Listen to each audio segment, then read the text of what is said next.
Okay, any minute now, we expect some tough questions at the White House press briefing over the Benghazi attack and what the White House knew specifically. The attack on the U.S. diplomatic post in Benghazi last September 11th killed 4 Americans, including the ambassador to Libya, Christopher Stevens. Are you looking right now? Let's show you some live picture of the briefing room. Obviously, this is proof that we are monitoring the situation.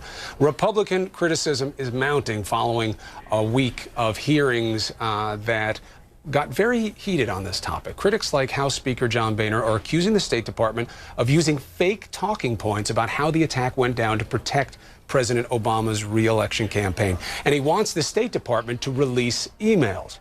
Now, the initial report blamed the attack on demonstrators angry over an incendiary anti-Islam YouTube video. Current top diplomat in Libya, Gregory Hicks, testified on Tuesday. He said there was no demonstration.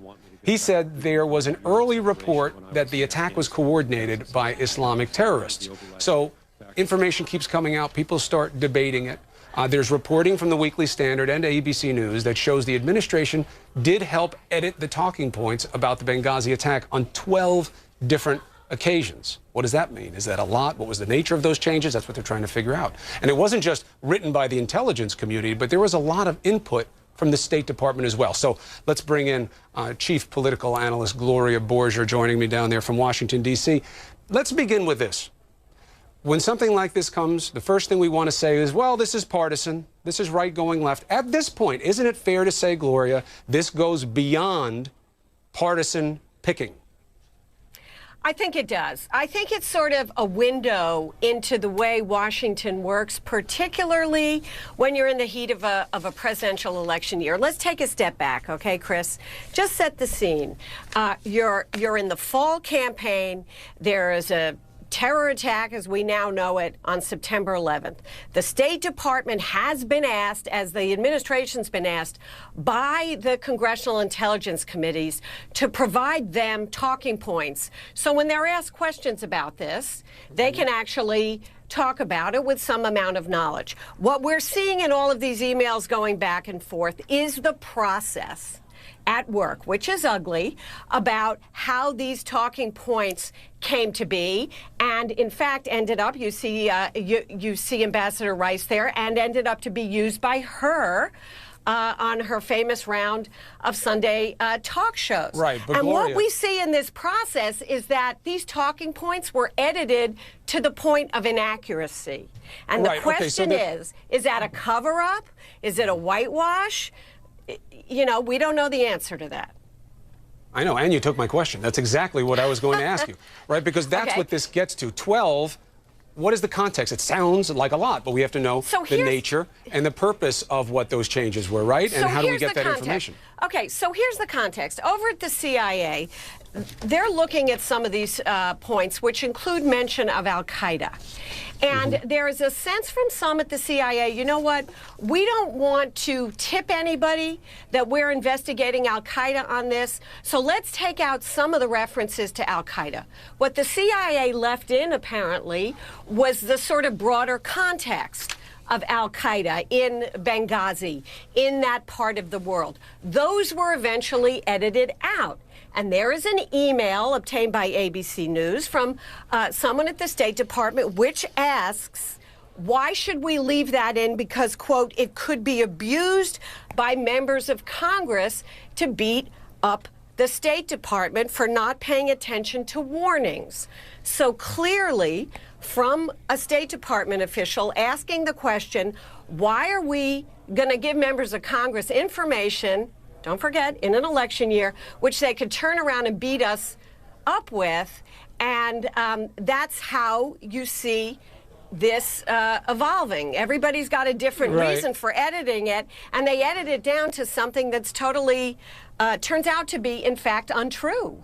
Well, look, untrue, obviously, would be the bar of it being completely unforgivable, but simply playing politics with a situation where you need to know what happened. We lost lives there also winds up making this go past the line of politics. Let's bring in Jake Tapper, anchor of The Lead. Always good to have you. Hey, Chris. To see you, my friend. How you doing, buddy? I'm doing well, and this situation is very troubling, and I think with good reason. People are coming forward saying, did we know this attack was coming, or did we not? Could we have done more?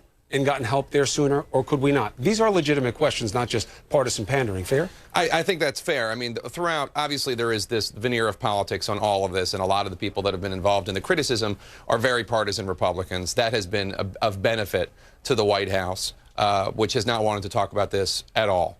But having been one of those in the front row there at the White House while this was going on in September, very early on I was asking Jay Carney, and my colleagues were asking Jay Carney, sources are telling us this was a terrorist attack. Sources are telling us this had nothing to do with the anti-Muslim video. Sources are telling us that the State Department did not do enough adequate preparation or planning.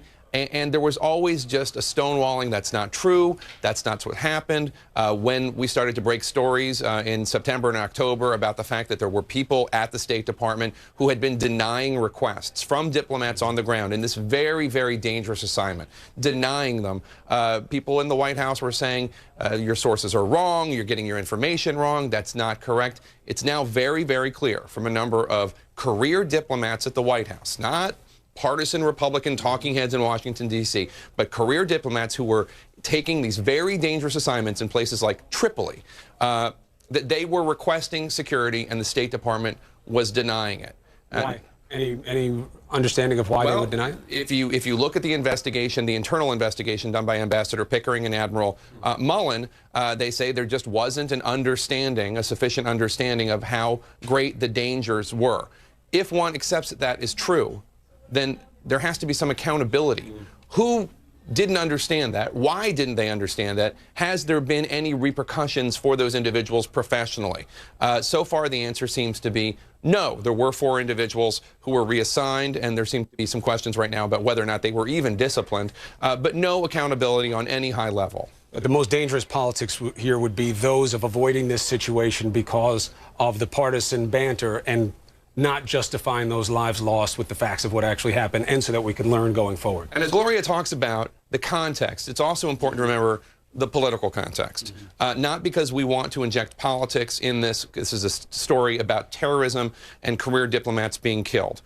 Because this took place during a presidential election, September 11th and September 12th. In the last 2 months of a heated presidential election, one didn't know how it turned out not to be a close election really at all, but in September nobody knew that. One of President Obama's talking points was that the senior leadership of Al-Qaeda was on its heels, had been decimated, and that this was a success of his.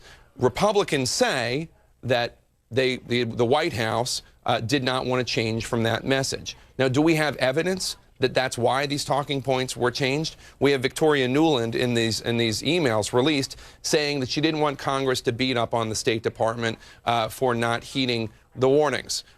Was that because of politics or because it was internal divisions? She wanted the CIA to be blamed more, not the State Department. We still have to find out a lot more. You're going to unpack it on the lead today? We'll unpack it on the lead. We'll try to. 4 o'clock? 4 o'clock Eastern, 1 p.m. Pacific. Every day? Every week.